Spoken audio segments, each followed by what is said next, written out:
नमस्कार। उत्तर प्रदेश की राजनीति को लेकर के बात करना जरूरी हो जाता है क्योंकि रोज कुछ न कुछ ऐसा हो रहा है जो राजनीति के केंद्र में है। एक तो आप जान ही रहे हैं जिसको टेलीविजन चैनल, बीजेपी का आईटी सेल, सोशल मीडिया के बड़े-बड़े इन्फ्लुएंसर उस चीज को रोज आपको दिखा रहे हैं। अयोध्या, अयोध्या तो आपके नजरों के सामने रोज गुजर रहा है, तो वो भी उत्तर प्रदेश में है। लेकिन दूसरी तरफ की खबरें आप तक कम आ पाती होंगी या आती भी होंगी तो नकारात्मक ढंग से आती होंगी, खिलाफ में, विरोध में, कि ऐसा कुछ नहीं, कहीं दूसरी तरफ कुछ हो ही नहीं रहा, सब हार चुके हैं, सब मामला खत्म है, केवल और केवल अब एक ही चीज बची हुई है और वो है राम मंदिर का निर्माण। और विपक्ष रामद्रोही है, राम विरोधी है, ये है वो है, इसी तरह से चीजें चल रही होंगी। लेकिन विपक्ष भी बहुत कुछ कर रहा है। आज की वीडियो में हम बातचीत करेंगे कि सीट शेयरिंग को लेकर के उत्तर प्रदेश में क्या कुछ हो रहा है और ये बहुत महत्वपूर्ण है जानना। इसका एक एक सीट का सिलसिलेवार विश्लेषण करेंगे। क्या डिमांड है समाजवादी पार्टी की तरफ से, क्या मांग कर रही है कांग्रेस पार्टी, चंद्रशेखर आजाद का क्या होगा, जयंत चौधरी को कितनी सीटें मिलेंगी, क्या पल्लवी पटेल भी चुनाव लड़ने जा रही हैं, क्या अपना दल कमेरावादी कौन सी सीट को लेकर के मांग कर रहा है। कांग्रेस और सपा के बीच आज फिर से एक बैठक हो रही है। कल उनके राष्ट्रीय महासचिव रामगोपाल यादव ने एक टिप्पणी प्रेस के लोगों के सामने की कि आधा रास्ता तय हो चुका है, आधा बचा है। तो वो आधा रास्ता क्या तय हो गया है और आज जो बैठक होने जा रही है उसमें कौन सा आधा रास्ता तय किया जाएगा, इस पर बात करेंगे। और बात इस पर भी कि बसपा का स्टैंड क्या होगा। तो स्वागत है आप सबका 4 पीएम न्यूज नेटवर्क पर। आप देख रहे हैं डॉक्टर लक्ष्मण यादव का शो। यहीं से बात शुरू करते हैं। बसपा का क्या होगा? बहुजन समाज पार्टी 15 जनवरी के पहले इंडिया गठबंधन में शामिल हो चुके कांग्रेस पार्टी, समाजवादी पार्टी और इनके बीच सीट शेयरिंग की बात होने वाली थी।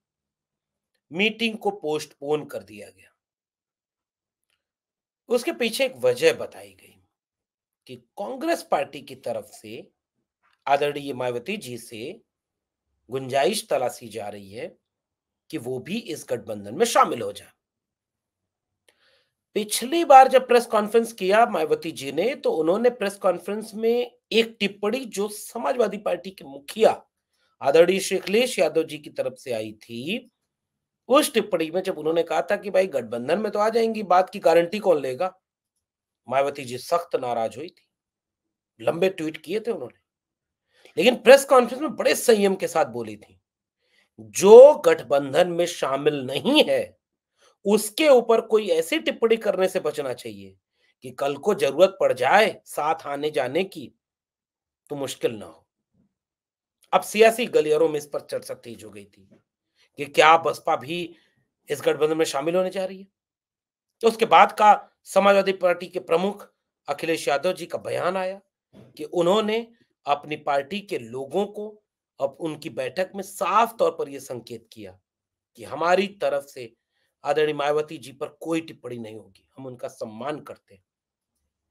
उसके बाद 15 जनवरी की वो तारीख, मायावती जी प्रेस कॉन्फ्रेंस करती हैं अपने जन्मदिन के दिन, लेकिन घोषणा करती हैं कि हम गठबंधन में नहीं लड़ेंगे, बसपा अकेले चुनाव लड़ेगी। और समाजवादी पार्टी के मुखिया के लिए गिरगिट जैसा शब्द का इस्तेमाल कर देती है, मुहावरा, रंग बदलना। लेकिन फिर जब समाजवादी पार्टी के मुखिया से इस पर टिप्पणी मांगते हैं प्रेस के लोग, तो वो कहते हैं कि वो बड़े नेता हैं। हम समाजवादी लोग, पीडीए की बात करने वाले लोग इस देश में यह सपना देखते रहे कि इस देश की प्रधानमंत्री एक दलित महिला बने। हमारे पीडीए में दलित भी है, महिला भी है, आधी आबादी भी है। फिर कयास तेज हो गए कि क्या कोई और रास्ता खुल सकता है, क्या कोई गुंजाइश बन सकती है, क्या बसपा फिर से इंडिया गठबंधन में शामिल हो सकती है। कल रात में अखिलेश यादव जी का फिर से पड़ी आई, तो उन्होंने कहा कि हम सम्मान तो करते हैं, सम्मान करते रहेंगे। सियासी गलियों में चर्चा तेज, लेकिन आज सुबह आकाश आनंद का ट्वीट आता है और वो ट्वीट उसी शैली में, उसी ग्राउंड पर है जो बसपा प्रमुख का है। कांग्रेस और बीजेपी एक, और दोनों को लड़ताड़ते हुए वो इस बात पर जोर देते हैं कि बीजेपी और कांग्रेस दोनों के खेमों के गठबंधन से बसपा गठबंधन नहीं करेगी और वो अकेले चुनाव लड़ेगी। और कल एक बैठक समाजवादी पार्टी और कांग्रेस पार्टी के उत्तर प्रदेश इकाई के लोगों के बीच हुई और आज फिर उसकी एक बैठक हो रही है। उस बैठक के बीच अब यह तय हो जाएगा कि बसपा के बिना सीट शेयरिंग क्या होगी। इसलिए आज की वीडियो आपसे उस मुद्दे पर बातचीत करने के लिए बना रहा हूं। विश्लेषण करेंगे इस बात का। कल की बैठक के बाद जब प्रेस के सामने आए प्रोफेसर राम गोपाल यादव, तो उन्होंने एक टिप्पणी की कि आधा रास्ता हमने तय कर लिया है और आधा रास्ता और बचा है। तो कल वाला आधा रास्ता तय करने के बाद आज फिर से एक बैठक हो रही है जिसमें आधा रास्ता तय करने की बात की जा रही है। समझिएगा, इस पूरे खेल को समझिए, बहुत जरूरी है राजनीति कैसे बदल रही है। सलमान खुर्शीद ने और कांग्रेस की तरफ से यह भी बयान आया कि अगर कहीं पेच फंसेगा तो हमारी दोनों टॉप लीडरशिप आपस में बात करेगी, चाहे खड़गे साहब हो या सोनिया जी हो या राहुल जी हो, अखिलेश जी से बात करेंगे। तो ये इस तरह से हम लोग कोई ना कोई रास्ता निकाल लेंगे बहुत खुशनुमा माहौल में, और कई जगह संकेत आ रहे हैं। आज आप खबरों को अगर गौर से देखेंगे तो आप देखेंगे कि बिहार में उनके सांसद जो है, राज्यसभा सांसद प्रोफेसर मनोज झा, उनकी तरफ से टिप्पणी आ रही है कि बिहार में भी रास्ता क्लियर हो रहा है सीट बंटवारे का। उधर पंजाब में भी, दिल्ली में भी सीट बंटवारे का रास्ता क्लियर हो चुका है और चंडीगढ़ के मेयर की सीट पर कांग्रेस पार्टी और आम आदमी पार्टी दोनों साथ में चुनाव लड़ रही हैं। तो चीजें बहुत तेजी से आगे बढ़ रही हैं। उत्तर प्रदेश में क्यों ना आगे बढ़े? तो टॉप लीडरशिप को कहा गया कि वो टॉप लीडरशिप आपस में बात करके जो पेच फंसेगा उत्तर प्रदेश में सीट बंटवारे को लेकर के, उसका रास्ता निकाल लेगी और अंतिम निर्णय टॉप लीडरशिप के साथ किया जाएगा। अब एक सूत्र दे दूं, यहां फिर आते हैं आपका मेन विषय पर। कल्पना करिए, टॉप लीडरशिप अखिलेश जी, राहुल जी, सोनिया जी, खड़गे जी और मायावती जी को जुड़ जाए, अगर बाद में जुड़ जाए, फिलहाल नहीं जुड़ता दिख रहा है। राजनीति है, राजनीति में कुछ भी संभव हो सकता है और कुछ भी असंभव नहीं होता। और ये आप भी समझते हैं। देश की राजनीति पर अगर आपकी नजर होगी तो आप देखते होंगे। क्या आपने कभी सोचा था ओम प्रकाश राजभर बीजेपी में चले जाएंगे, उनके साथ खड़े हो जाएंगे 22 के चुनाव के बाद? सोचा नहीं था ना। हो रहा है, राजनीति है, कुछ भी हो जाता है भाई। किसके कहने पर उत्तर प्रदेश का मंत्रिमंडल विस्तार आज तक रुका हुआ है? राजनीति है, कुछ भी हो सकता है। अमित शाह के साथ फोटो आ गई, मंत्री बनने के लिए कपड़ा सिलवा लिए, योगी कह रहे हैं मंत्री नहीं बनाएंगे। राजनीति है भाई, चल रहा है, खेल है ये। इसलिए उस एक खेल का मैं बस संकेत कर रहा हूं। टॉप लीडरशिप, इधर की टॉप लीडरशिप से बात कर ले तो उत्तर प्रदेश का खेल बदल जाएगा, दरवाजे उसके खुले हैं। हालांकि बसपा की तरफ से जो टिप्पणियां आ रही हैं उससे कई बार लगता है कि दरवाजे बंद हो चुके हैं, लेकिन राजनीति है, दरवाजे खुल जाएंगे। अब आते हैं जो दरवाजे अभी खुले हुए हैं, जो हो रहा है, जो हो सकता है, वो तो कुछ भी हो सकता है। जो हो रहा है वो ये हो रहा है कि कांग्रेस पार्टी 20 से 25 सीटें समाजवादी पार्टी के सामने रख रही है कि ये सीटें तो भाई हमारी हैं, इस पर हम लड़ेंगे। और ये जो बैठक हो रही है, इस बैठक में केवल कांग्रेस पार्टी अपने चुनाव लड़ने के पूरे समीकरण पर बात कर रही है।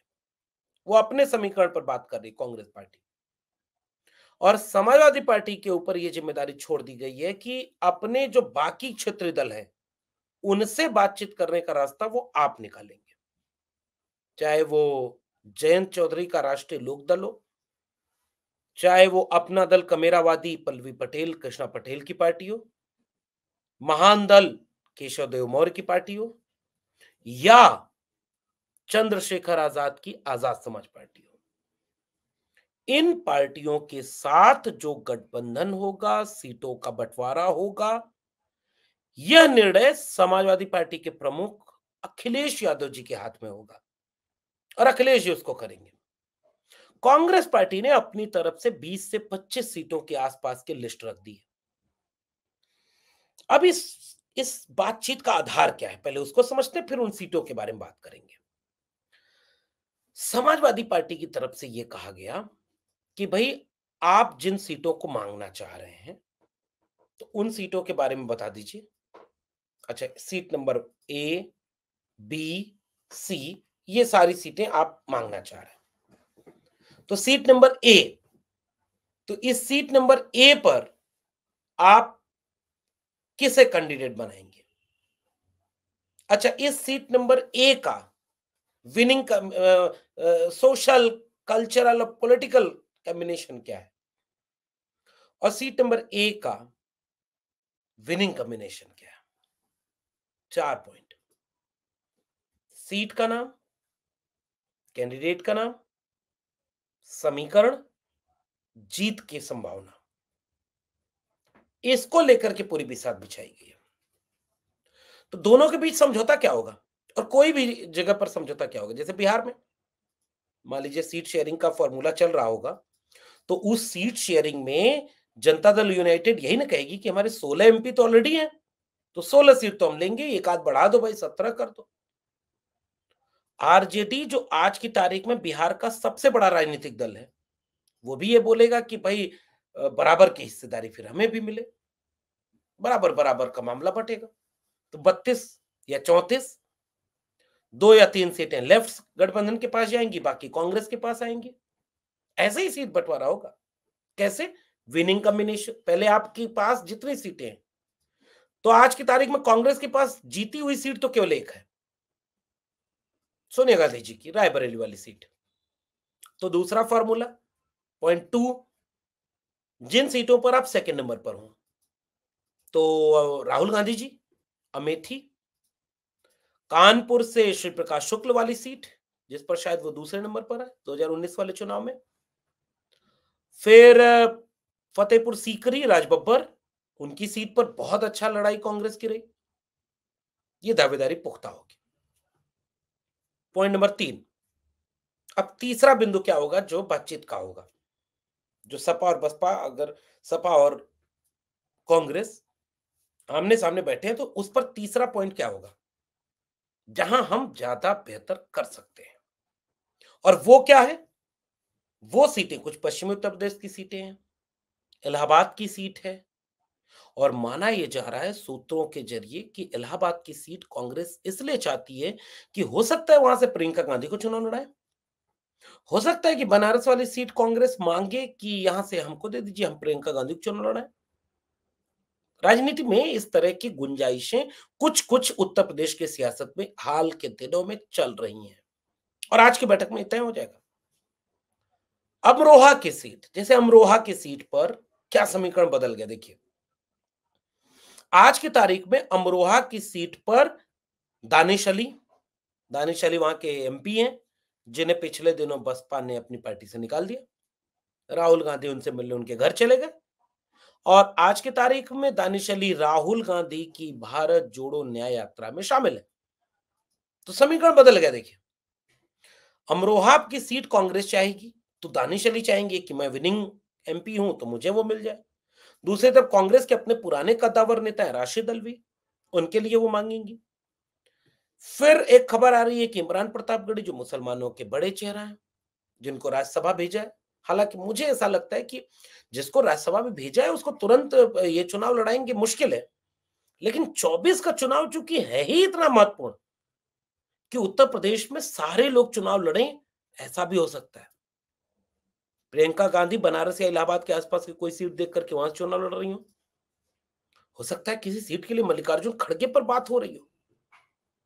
इस समय जब हम आपसे बात कर रहे हैं तो मीटिंग चल रही है, एक तरफ सपा के लोग बैठे हुए, एक तरफ कांग्रेस के लोग बैठे हुए, और वो कागज का आदान प्रदान हो रहा है कि अच्छा भाई ये सीट आपकी, तो इसका समीकरण बताइए, इसका कैंडिडेट का नाम बताइए। और इस बैठक का जो सबसे महत्वपूर्ण बिंदु है, जो आज के विश्लेषण में मैं आपसे साझा करना चाह रहा हूं, कि बैठक के केंद्र में यह बात नहीं रखी गई है कि कौन कौन क्या क्या कैसे। केंद्र में यह है जो जीत रहा है कैंडिडेट, उसको वो सीट देनी चाहिए, कांग्रेस से जाए, सपा से जाए, जीत जाए और जीतने की गुंजाइश को तलाशते हुए जहां भी बैठक हो रही हो, खासकर उत्तर प्रदेश में बैठक हो रही है। अब एक दूसरा फार्मूला निकल के आ रहा है जिसका डर है, और अगर वो चीज हावी हो गई तो मुझे लग रहा है कि वो बदल देगी पूरी बातचीत को। और दूसरी बात क्या है? वो दूसरी बात यह है कि 27 का विधानसभा चुनाव भी तो है, और 27 के विधानसभा चुनाव में समाजवादी पार्टी, दोनों देखिए पॉलिटिकल पार्टियां हैं, दोनों पॉलिटिकल पार्टियां, इसलिए दोनों के मन में यह रहेगा कि कौन मजबूत रहे, कहां से रहे, कैसे रहे, इस बात की गुंजाइश वहां से तलाशी जाए। कांग्रेस पार्टी भी चाहेगी कि उन उन लोकसभा सीटों पर हम क्यों ना अपनी दावेदारी करें जहां मुस्लिम वोट ज्यादा है, जहां हमारा समीकरण बनता दिख रहा है, जहां हमारा कोई लोकल लीडर बहुत मजबूत है, जहां हमारी पार्टी का संगठन बहुत मजबूत है। और इस आधार पर कांग्रेस ने 20 से 25 सीटों के बीच का लिस्ट सामने रखी है। समाजवादी पार्टी का मानना है कि अगर सब अकेले में है तो 50 से 60 सीटों के बीच में सपा लड़े। और सपा का दावा यह है कि भाई 22 के चुनाव का प्रदर्शन देख लीजिए, उसमें हम सबसे बड़ी पार्टी बन के उभरे हैं। अंतिम रूप से क्या सीटें तय होंगी ये तो मीटिंग के बाद तय होगा। लेकिन अगर यह वाली बात हावी हो गई कि कौन 27 के चुनाव की तैयारी के लिए अपने सीट बंटवारे को कर रहा है, तो 24 के चुनाव की तैयारी धरी की धरी रह जाएगी। और खतरा इस बात का पूरा है। हालांकि संभावना इस बात की भी है कि लोग तो समझ रहे हैं, कांग्रेस भी समझ रही, सपा भी समझ रही है, 24 हारे तो 27 तो अभी दूर की कौड़ी है। और दूर की कौड़ी के लिए सीट बंटवारे के समय वो समीकरण हावी ना हो जाए। तो ये बैठक इस समय इस बातचीत के लिए चल रही है। इसीलिए इस बैठक में एक फार्मूला निकल करके आया कि सीट बताइए, विनिंग कैंडिडेट बताइए, सीट का समीकरण बताइए, जीत का समीकरण बताइए। और अगर यही बात सपा पर लागू होगी तो वो भी अपनी सीटों को ऐसे बांटेंगे। आखिर में क्या होगा? मेरा मानना है कि 8 से 10 सीटों के आसपास, बहुत हुआ तो 12 सीटों के आसपास कांग्रेस को मिल सकती है। कांग्रेस को, चूंकि कई जगहों पर वो अपनी दावेदारी पुख्ता तरीके से करना चाह रहे हैं। लगभग 10 से 12 सीटों की दावेदारी जयंत चौधरी की भी बनती है, क्योंकि जयंत चौधरी ने पिछले दिनों पश्चिमी उत्तर प्रदेश में बहुत मजबूती से काम किया और एक रिश्ता ऐसा बना हुआ है। कल्पना करिए 22 के चुनाव में गठबंधन हुआ था, किसान आंदोलन हुआ था, उसके बाद जाटों के बीच एक बड़े नेतृत्व के उभरते हुए नेतृत्व की गुंजाइश तलाशी जा रही थी। और ठीक वही समय है जब चौधरी अजीत सिंह गुजरे थे, एक सिंपैथी थी, एक चीज थी कि नहीं भाई बड़ा नेता कौन बनेगा? जयंत चौधरी। चुनाव हार गए, सरकार नहीं बनी इन लोगों की। समाजवादी पार्टी ने अपने खाते से समर्थन देकर के जयंत चौधरी को राज्यसभा भेजा, तो एक रिश्ता बड़ा अच्छा है इन लोग के बीच। और इसीलिए कांग्रेस पार्टी ने कहा कि ये वाली चीज आप संभालेंगे। और जयंत चौधरी ने उसके बाद लगातार अपने चुनावी क्षेत्र में अपने संगठन, अपने बूथ, अपनी चीजों को मजबूत करने की कोशिश की। तो 10 से 12 सीटों की दावेदारी उनकी बनेगी। वो क्या होगा? ये निर्णय सपा के साथ बैठ करके उनका होगा। पश्चिमी उत्तर प्रदेश में चंद्रशेखर आजाद, कल्पना करिए कि बसपा अंतिम समय तक इस गठबंधन में शामिल ना हो, तो ऐसी परिस्थिति में चंद्रशेखर रावण नगीना सीट पर जो अपनी दावेदारी कर रहे हैं, जो अपनी तैयारी कर रहे हैं। और पिछले दिनों आपने गौर किया होगा कि चंद्रशेखर आजाद पूरे उत्तर प्रदेश में अपने संगठन के लोगों की बैठकें शुरू कर दी हैं। तो जहां वो लड़ेंगी बाकी गठबंधन की पार्टियां, वहां अगर वो गठबंधन में शामिल होंगे तो उनकी मदद करेंगे। तो बसपा का एक विकल्प बनाने की कोशिश इंडिया गठबंधन की तरफ से चंद्रशेखर आजाद की पार्टी के साथ की जाएगी। और यह फैसला अंतिम में इन दलों के साथ बैठकर होगा। और चंद्रशेखर आजाद और जयंत चौधरी का आपसी राजनैतिक और सामाजिक तालमेल बहुत बेहतर है, तो उसके बनने की गुंजाइश ज्यादा है। और इधर पल्लवी पटेल और कृष्णा पटेल की पार्टी अपना दल कमेरावादी एक बेहतर जमीनी वैचारिक काम करते हुए इस गठबंधन को मजबूत करने की कोशिश करेगी, तो उसके साथ 2-3 सीटें, जो भी समीकरण बनेगा, 1, 2, 3, केशव देव मौर्य, महानदल, तो ये पूरा समीकरण अब बनेगा तो समाजवादी पार्टी के साथ बैठक में बनेगा। तो आज की बैठक के बाद गुंजाइश इसकी तलाशी जाएगी कि कांग्रेस के पास कितनी सीटें जाएंगी, सपा और उसके पुराने गठबंधन के सहयोगियों के पास कितनी सीटें जाएंगी।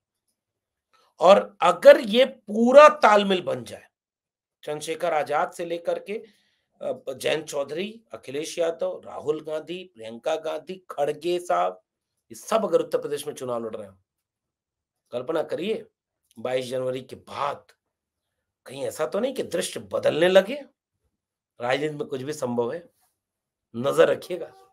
आप क्या सोचते हैं नीचे कमेंट बॉक्स में जरूर बताइएगा। फिर मिलेंगे किसी और विश्लेषण के साथ, तब तक के लिए बहुत बहुत धन्यवाद।